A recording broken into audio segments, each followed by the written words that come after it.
à toutes et à tous, bienvenue dans Le Plus. Certains d'entre vous se souviennent peut-être de ce jeu télévisé des années 60, 1960. La tête et les jambes, c'est un peu le concept du musée Géo-Charles qui vient de rouvrir à Échirolles après plusieurs années de repos. Aurélien Farge, président du Tracé, et Alice Assouline, chargée des publics, sont là pour nous en parler.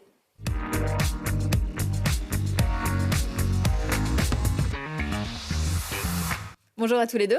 Bonjour. Merci d'avoir accepté notre invitation. Alors Aurélien Farge, on va se débarrasser tout de suite de cette question. C'est quoi le tracé ?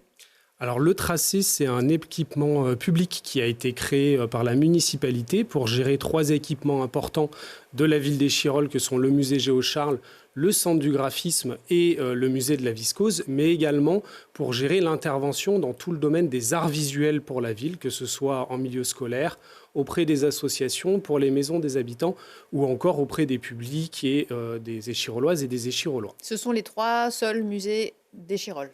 Ce sont les 3 principaux musées d'Échirolles, effectivement.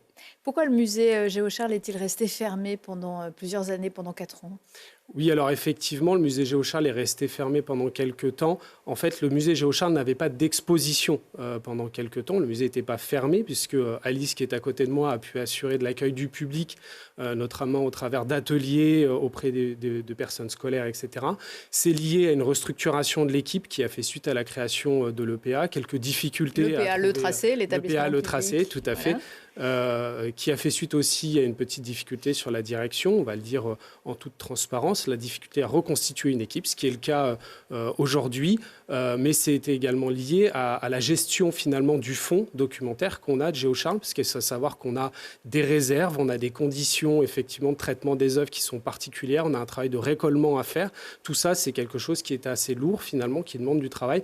Donc l'établissement effectivement n'avait pas d'exposition, mais il n'était pas pour autant fermé. Il accueillait encore du public et il y avait toujours effectivement du travail. En tout cas, on est très heureux de rouvrir aujourd'hui avec cette exposition. Et puis il y a un très beau parc juste à côté qui porte le nom de Géo-Charles. D'ailleurs, Alice Assouline, qui était Géo-Charles ?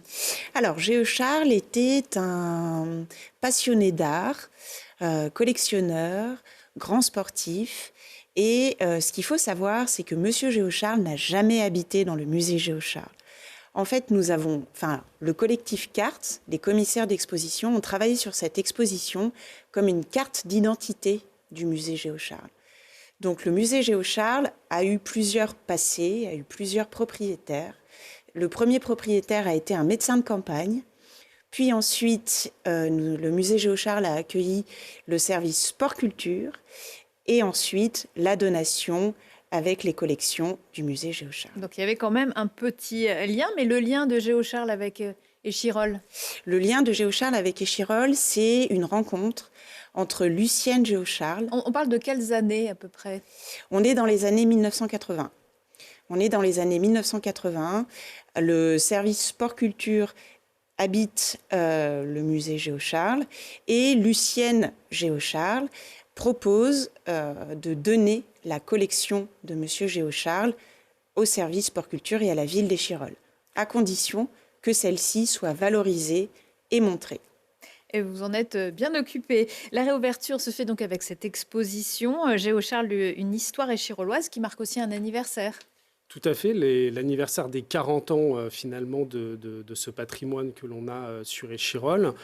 Effectivement, on a souhaité pour cette réouverture, pour cette exposition, revenir un petit peu sur les fondamentaux finalement de l'histoire de ce musée Géo-Charles. D'abord sur le lieu, Alice l'a exprimé, le lieu de cette maison Géo-Charles qui date de 1830 sur Échirolles et qui a été d'abord la maison d'un médecin de campagne, puis la maison des directeurs de la cité viscose, de l'usine de la viscose qui va fêter ses 100 ans finalement en 1926, son installation, donc 2026-2027 en fonction des dates. Et ça a été aussi le lieu du service sport-culture et de l'exposition Géo-Charles. La deuxième partie, c'est le personnage de Géo-Charles. Alice en a dit quelques mots. Voilà. Et enfin, c'est la collection Géo-Charles aussi, qui fait suite à la donation, mais qui fait suite aussi à des enrichissements qui ont eu lieu au fil des années par la ville d'Échirolles. Pourquoi c'était important de rappeler cette histoire aux Échirollois et aux visiteurs qui viendront sans doute de toute la métropole? Parce que l'histoire du musée Géo-Charles, c'est une histoire de la ville d'Échirolles finalement. Liée, je le disais, effectivement à la cité viscose.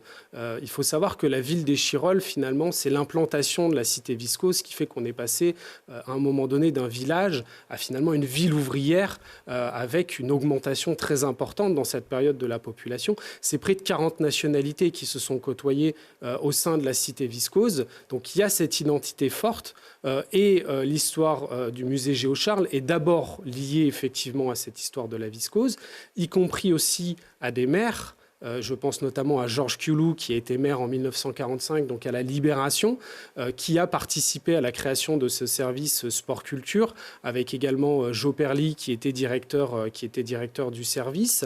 Et on est dans cette période, si vous voulez, de l'éducation populaire, de ce mouvement ouvrier, de l'éducation populaire, de cette idée de sport, culture, éducation populaire. Et finalement, la genèse de ce musée Géo-Charles est très liée à cette ambition-là qui a été portée sur Échirolles. Encore aujourd'hui, Échirolles est une commune qui compte énormément d'associations sportives. Tout à fait. Une ville qui a une dynamique avec beaucoup d'associations sportives, des associations culturelles aussi, qui interviennent également dans les musées. C'est quelque chose auquel nous sommes très attachés. Et d'ailleurs, toute l'exposition a été construite aussi avec l'intervention d'associations, avec le lien avec ce qu'on appelle le territoire échirollois, parce que finalement, c'est ça la force de l'identité du musée Géo-Charles, c'est l'intervention finalement de ce foisonnement, de cette énergie échirolloise. Alors, on l'a dit, le musée et l'exposition qui nous intéresse aujourd'hui n'auraient pas pu voir le jour sans Lucienne. Oui, tout à fait. Donc, c'est vrai, Lucienne donc, a légué la collection de Monsieur Géo-Charles à la ville. Qu'est-ce qu'il y avait dans cette collection? Il y a de tout. Il y a des objets, des tableaux, des sculptures. C'est très disparate, très donc, varié. Effectivement, cette collection est très riche et représentative du mouvement artistique des avant-gardes du XXe siècle. Donc, elle contient des dessins, des peintures, des sculptures. C'est une époque où on commence à s'intéresser au sport, en tout cas à le mettre en avant de façon artistique. Oui, tout à fait. Puis j'allais dire même du temps des Grecs anciens aussi, mais, mais là il y a une espèce de renouveau aussi. Il y a une espèce de renouveau et puis c'est une période artistique qui commence à remettre en question le classicisme. On commence à s'approcher du cubisme, de l'expressionnisme et du coup c'est vrai qu'on a une pluralité d'œuvres qui viennent comme ça remettre en question le classicisme de manière esthétique et très belle. Qu'est-ce qu'on peut voir dans cette expo? Elle se compose de quelle manière? Donc, comme l'a dit Aurélien, cette expo, elle se constitue selon 3 axes.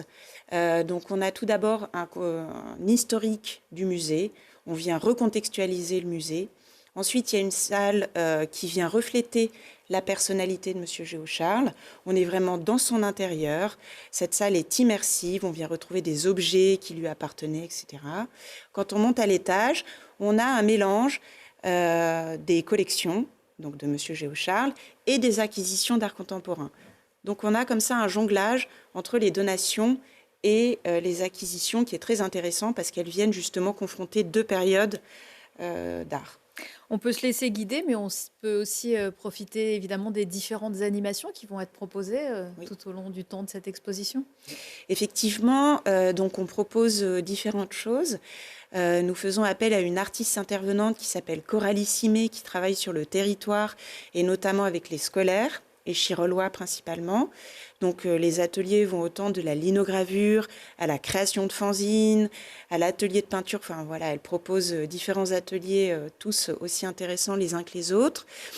Nous proposons des visites guidées pour des groupes le mercredi de 10h à 11h, de 11h à midi ou le jeudi de 17h à 18h. Voilà, le musée est ouvert du mercredi au dimanche. Du mercredi au dimanche de 14h à 18h, tout à fait.